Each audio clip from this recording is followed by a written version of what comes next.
안녕하세요. 현장 인터뷰 이 사람의 정설아입니다. 여러분, 다음 땡땡에 들어갈 말 한번 맞춰보실래요? 먼저 1번입니다. 도산 안창호 선생님께서 하신 말씀으로 낭망은 땡땡의 죽음이요. 땡땡이 죽으면 민족이 죽는다. 이고요. 두 번째, 괴테 아시죠? 괴테. 네, 괴테가 무언가 큰 일을 성취하려고 한다면 나이를 먹어도 땡땡이 되지 않으면 안 된다. 네, 이렇게 두 문제인데요. 혹시 땡땡에 들어갈 말 뭔지 아시겠어요? 네, 바로 청년인데요. 앞의 말에서도 볼 수 있듯이 청년은 늘 변화의 주역이었죠. 지금 우리의 현실에서도 마찬가지일 것 같은데요. 과거에 비해 청년 정치인이 각광받고 있는 이 시기, 이런 청년의 역할에 대해서 이야기 나눠볼까 합니다. 청년 정치인 노진성 동구의원님 만나서 이야기 나눠보겠습니다. 안녕하세요. 안녕하세요. 네, 와주셔서 감사합니다. 불러주셔서 대단히 감사합니다. 아니, 오늘따라 제가 텐션이 좀 높은 것 같지 않나요? 왜냐면은 저희 출연하셨던 분들 중에서 외모 원탑이 아니신가 싶어가지고 저도 모르게 이렇게 활기가 뛰는데 아마 저희 보시는 분들도 그러시지 않을까 싶거든요. 저희 먼저 소개 부탁드립니다. 네, KCTV 시청자 여러분 반갑습니다. 저는 동구에서 동구민들의 민의를 대변하고 있는 동구의 청년의원 노진성입니다. 인사드리겠습니다.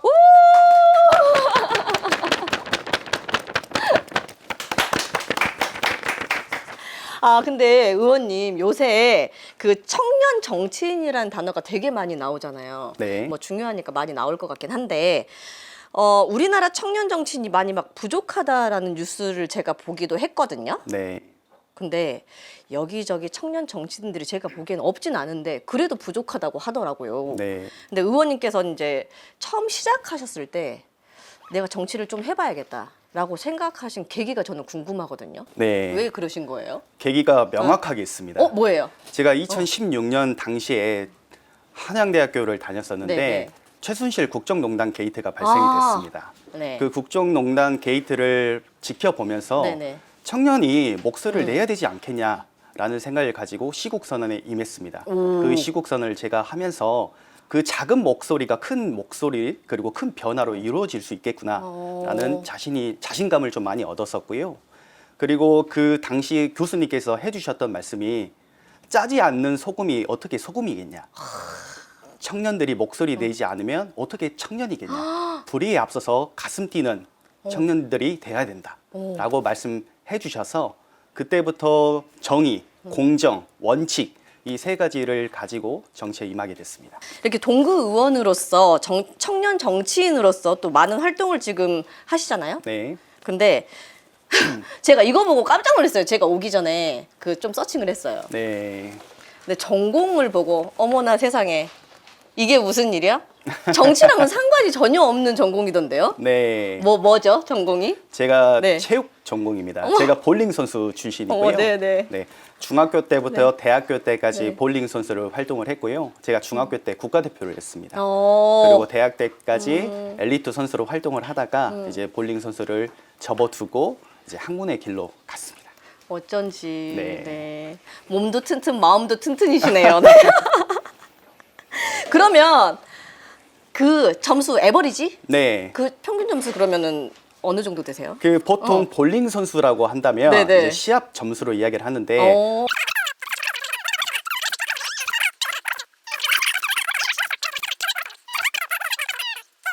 아니 근데 그래서 그런지 어깨도 남다르시고 지금 약간 그 수트핏이라고 하거든요. 네. 네. 제가 비하인드 스토리인데요. 네. 제가 보디빌딩 대회도 2번 나갔어요. 어머 세상에. 네, 예선 탈락했습니다. 네.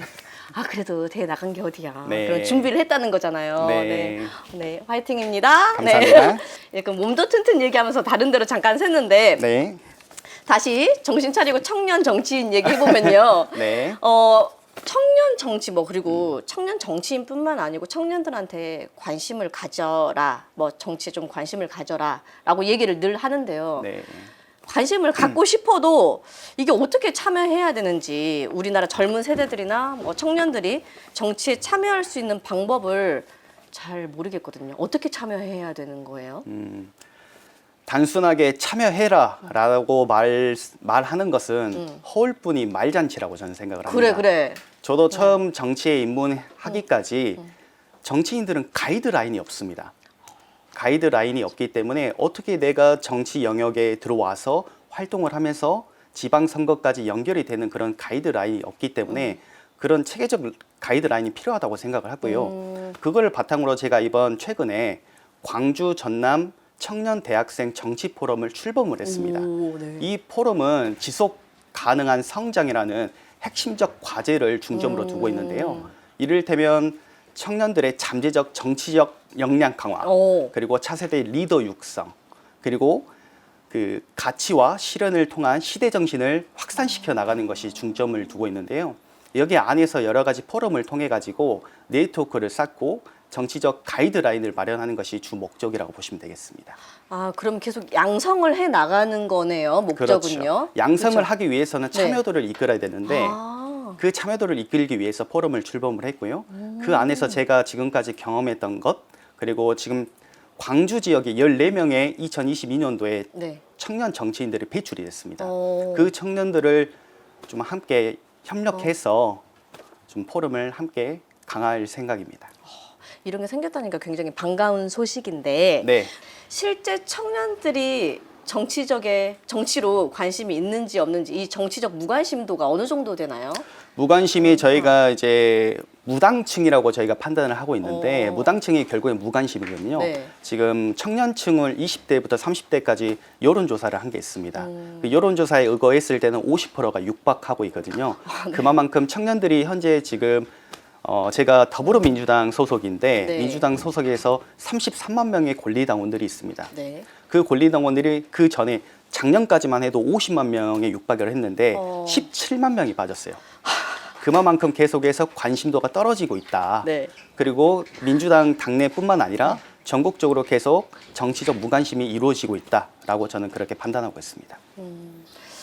아, 지금 그렇게 많은 수가 빠져나갔다고 하니까 조금 속상하긴 한데 네. 그러면 조금 지금 만드신 정치 포럼에 대해서 좀 더 홍보를 해주셔야 될 것 같아요. 네, 많이 홍보를 해야 될 것 같고요. 네네. 무엇보다 그 홍보 타겟팅을 명확하게 잡아서 청년들이 흥미를 갖고 저는 실용 정치를 지향을 하고 있거든요. 내 삶에 도움이 되지 않는 정치면 의미가 없다라고 생각을 합니다. 그래서 청년들에게 새로운 아젠다를 제시를 하고 정치적으로 관심을 좀 끌 수 있는 그런 새로운 발굴을 시스템을 좀 체계적으로 하기 위해서 노력하고 있습니다.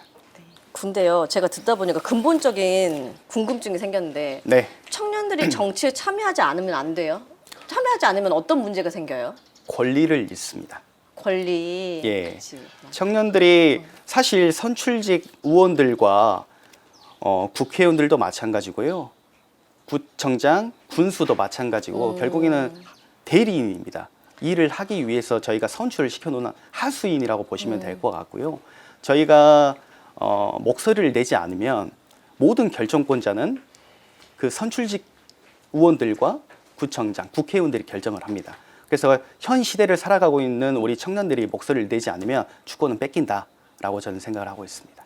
그러면 그 한 청년으로서 네, 직업 정치인 이전에 한 청년으로서 지금 그 문제를 생각을 하고 계셨고 네. 그런 거를 해결하고자 지금 이렇게 하시는 거잖아요. 네. 근데 민주당 동남을 청년부위원장, 네. 홍보소통위원장을 맡아서 하셨는데 네, 그럼 우리 지역에서는 청년들과 소통하고 계신가요? 많이 소통하고 있습니다. 어떻게? 무엇보다 네. 우리 동구 관내에 조선대학교가 있는데요. 조선대학교 대학생들과 한 달에 2번씩 토론회를 열고 있습니다. 정책 토론회를 열면서 대학생들과 함께 협력하는 이런 일련의 숙고의 과정을 거치고 있고요. 더 나아가서는 그 청년의 날, 청년총회 이런 것들을 계속 반복을 하면서 청년들의 참여도와 그리고 대화 소통을 지속적으로 하고 있습니다. 근데 한 달에 2번이나 하면은 네, 너무 많은 거 아니에요? 저는 적다고 생각합니다. 아, 그래요? 네. 준비하는 것도 그냥 하는 건 아니잖아요. 저희가 준비하셔야 되잖아요. 준비도 하고 있고요. 네. 또 개별적으로 만나지만 저희가 소모임으로 자조 모임으로도 계속해서 소통을 지속적으로 하고 있습니다. 그럼 만나서 어떤 활동들을 하는 거예요? 토론회 말고도 뭐 다른 활동들이 있나요? 대다수가 네. 이제 현 시대에 살고 있는 이 청년들의 아젠다의 문제, 특히 먹고 사는 문제에 대해서 맞아. 이야기를 정말 많이 하고 있고요. 사실 먹고 사는 문제 이야기 제외하고는 거의 이야기하지 않습니다. 먹고 사는 게 제일 중요한 거 아니겠습니까? 그렇죠. 요즘 최근에 또 화두로 떠오르는 키워드가 먹사니즘이잖아요. 먹고 사는 니즘의 니즘, 문제. 그럼요. 네. 근데 청년들이 이렇게 준비를 막 한 달에 2번씩 해가지고 열심히 하고 계신데 네. 그들의 반응은 좀 어때요? 굉장히 호응도가 높습니다. 한 명이 예를 들자면 네. 한 명이 왔을 때는 그 다음 2명, 3명 이렇게 계속 연결해서 오고 있고요. 단순하게 만약에 저는 정치인들이 가장 경계해야 되는 것이 경청 투어라고 생각합니다. 말 그대로 가서 사진 찍고 목소리만 듣고 오는 것이거든요. 그러게 되면요. 신뢰도가 떨어집니다. 그래서 그 신뢰도를 높이기 위해서는 네.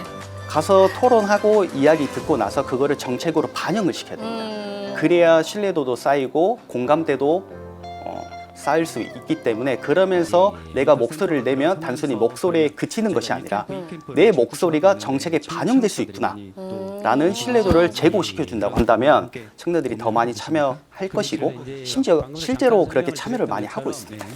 먹고 사는 얘기가 제일 중요하긴 하잖아요, 솔직히. 네, 맞습니다. 근데 그 얘기 중에서 혹시 재밌는 썰 같은 거 있으신가요? 썰이 있긴 하는데요. 네. 제가 최근에 청년 예술인 지원 조례를 새롭게 제정을 했습니다. 네네. 제가 토론회를 자주 한다고 했잖아요. 그 토론회 중에서 우리 동구가 문화, 관광, 예술 지역 특구인데 네. 예술이 또 특구도시로 되어 있잖아요. 그러다 보니까 예술인들이 많이 포진이 되어 있습니다. 네네. 그러면서 청년 예술인들과 함께 간담회를 열었었는데 예술인들이 너무 토로를 하더라고요. 예술 특구 도시인데 예술인들의 기회가 없다. 예를 들자면 작가 같은 예술인들께서 전시에 대한 기회가 없다. 맞아요. 기회에 대한 제공을 해주고 우리 예술인들은 정말 소득에 관련돼서 너무나 힘들고 어려운 상황이다. 그래서 기본소득을 좀 지원을 해주라. 라고 이야기를 해서 그런 숙고의 과정을 통해서 정말 오래 걸렸습니다. 오래 걸렸는데 사실 해당 집행부에서는 반대를 했어요. 그래서 토론회를 2번 정도 개최를 했고요. 네네. 예술인들과 그리고 공무원 그리고 의원인 제가 함께 3명에서 3트랙으로 계속해서 토론을 통해서 네. 이번 청년 예술인 지원 조례를 9월에 통과를 시켰습니다. 그러면은 어떻게 되는 거예요? 그러면 네. 이제 청년 예술인들에 대한 기회소득도 이루어지고 있고요.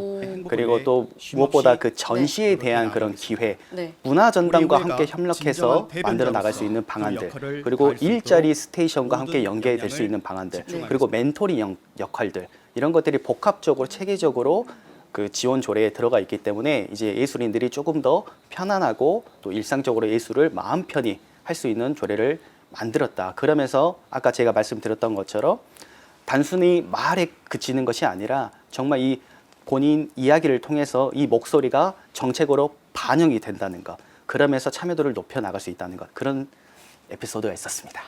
먹고 사는 문제를 해결해 주셨군요. 그렇죠. 역시. 박수 한번 주셔야 되는 거 아닌가요? 아니 저는 아까 얘기하셨을 때까지만 해도 네. 반응이 좋다는 거는 본인 생각 아니야 하면서 약간 사실 마음속에 악마가 들었거든요. 본인 네. 생각 아니야 이랬는데 뭐 한 명이 자꾸 2명 데리고 오고 2명이 3명 데리고 오고 하면은 확실하긴 하네요. 네. 그렇죠? 조금씩 더 많은 청년들, 대학생들이 참여를 하고 있다는 점 말씀드리고 싶고요. 네. 많이 참여해 주십시오. 부탁드리겠습니다. 이제 뭐 3명이 또 100명 되는 거는 순식간 아니겠어요? 그렇습니다. 그렇죠? 네. 이렇게 열심히 앞장서고 계신데요. 네. 관심이 덜 한 건 사실이잖아요. 네, 근데 그걸 또 맞습니다. 받아들이고만 있으면 안 되잖아요. 네. 근데 이제 청년들과의 소통 그리고 또 관심과 참여까지 이제 이끌어내려면 네. 열심히 하고 계시는 것뿐만 아니고 또 다른 뭔가 있어야 될 것 같아요. 네. 어떻게 이걸 이끌어낼까요? 저는 확고합니다. 네네. 청년들이 정책에 관련돼 가지고 목소리가 반영이 되고 그것이 실현하고 실천까지 이루어진다고 한다면 저는 이게 참여가 가능하다고 생각을 하는데 그 정책을 수반할 수 있는 정책 페스티벌을 이번에 개최할 생각입니다. 그 페스티벌을 통해서 청년 참여 예산제도 투입을 해서 네. 정말 실질적으로 내가 체감할 수 있는 그런 시스템을 구조를 만든다고 한다면 청년들이 계속해서 참여도가 높아질 것이다. 저는 그렇게 확고하게 생각하고 있습니다. 페스티벌 어떤 페스티벌이에요? 정책 말만 들어도- 페스티벌입니다. 정책 페스티벌? 네, 맞습니다. 그리고 저는 단순하게 광주 지역의 청년 페스티벌에 국한되는 것이 아니라 네. 17개 시도 모든 청년들의 페스티벌을 함께 건의를 해서 네. 그 페스티벌이 전국 축제장을 만들기 위해서 노력을 지금 현재 하고 있습니다. 오. 그 축제장을 최대한 빠른 시일에 재개될 수 있도록 노력해 나가겠습니다. 근데 페스티벌 이름 듣고 엄청 신났는데요. 네. 앉아서 또 막 말은 재밌게 해놓고 다 앉아서 얘기만 하는 거 아니에요? 아닙니다.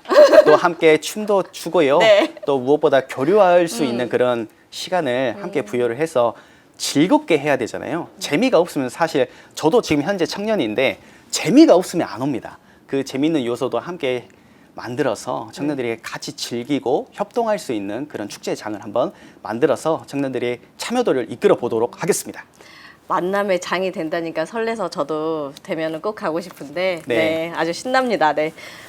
근데 의원님으로서도 지역 일도 이제 맡아서 하셔야 되잖아요. 청년 정치인뿐만 아니고 동구 의원님이시니까요. 네. 네, 청년 정치인으로서 또 동구 의원으로서 네. 하실 일이 앞으로 계속 엄청 많으실 것 같거든요. 네. 물론 청년의 포커스가 되어 있긴 하지만 네. 근데 앞으로 어떤 계획들이 있으세요?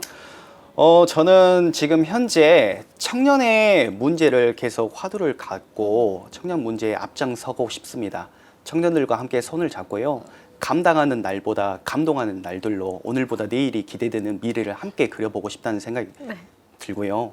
그리고 무엇보다 지금 우리 동구의 현안 대해서 문제를 좀 말씀드리자고 한다면 제가 사실 조금 자랑해도 될까요? 당연하죠. 지금 하세요. 마음껏. 네. 우리 동구가 현재 3대 친화 도시 있는데요. 네. 여성, 아동, 고령 어머. 이 3대 친화 도시인데 제가 2022년도에 네. 5분 발언을 통해서 우리 동구가 4대 친화 도시로 나아가야 된다. 장애인 친화 도시로 나아가야 된다. 예, 차별없고 함께 포용하는 따뜻한 도시를 구현시켜야 된다라는 의미를 담아서 5분 발언을 실현을 했습니다. 그 결과 사실 그 공무원들이 검토해 보겠다. 네. 그리고 고민해 보겠다라고 말하는 것은 사실상 네. 불가능하다라고 네. 판단이 드는데 끊임없이 설득을 하고 끊임없는 토론을 통해서 결국 우리 동구가 올해 4대 친화 도시로 조성이 됐습니다. 아니 사실 이거를 동구가 전도 4대 그 친화도시인지도 몰랐고 이렇게 네. 사회적 약자에 대해서 뭔가 이렇게 수용적인 태도를 갖는다는 거는 네. 정말 중요하다고 생각을 하는데 네, 3대에서 4대까지 이끌어내신 거죠 지금? 그렇죠. 네, 대단하십니다. 네. 앞으로도 계속 일을 열심히 해주셔야 될 것 같은데 네. 그런 약간 다짐, 포부 아니면은 저희 시청자 여러분 그리고 네. 광주 시민 여러분께 네. 드릴 말씀 있으면 말씀 부탁드립니다. 네, KCTV 시청자 여러분, 그리고 광주 시민 여러분, 그리고 존경하는 동구 주민 여러분, 불이호성 심상사성이라는 말이 있습니다. 행동하지 않으면 아무것도 이룰 수 없고 생각하는 대로 모든 것이 이루어진다라는 말인데요. 앞으로도 동구의 발전을 넘어서 광주의 발전, 광주의 발전을 넘어서 대한민국 발전을 위해서 최선의 노력을 다하도록 하겠습니다. 무엇보다 소통과 공감으로 세대를 연결하고 유기적인 연대와 협력, 신뢰와 존중을 바탕으로 시대적 화두를 선도하는 열린 리더로 성장하는 데 최선의 노력을 다하겠습니다. 감사드립니다. 와. 현장 인터뷰 이 사람 오늘은 청년 정치인 노진성 동구 의원님 만나서 이야기 나눠봤습니다. 권리 위에 잠자는 자는 보호받지 못한다라는 말이 있죠. 자신이 갖고 있는 권리를 주장하지 못하면 법의 보호도 받지 못한다라는 뜻인데요. 요즘 입시다, 취업이다, 사업이다 너무 해도 너무 바쁜 우리 청년들이지만 사회에 돌아가는 일에 조금 더 관심을 기울이면 그만큼 더 보호도 받고 또 정책적 지원도 받고 그러지 않을까 하는 생각을 해볼 수 있는 대화였던 것 같습니다. 대한민국 청년들 화이팅입니다. 저희 같이 한번 화이팅 할까요? 좋습니다. 하나, 둘, 셋, 화이팅! 화이팅! 네, 네. 오늘 여기서 마치겠습니다. 감사합니다. 화이팅! 청년 화이팅! 화이팅! 노진성 화이팅! KCTV 화이팅!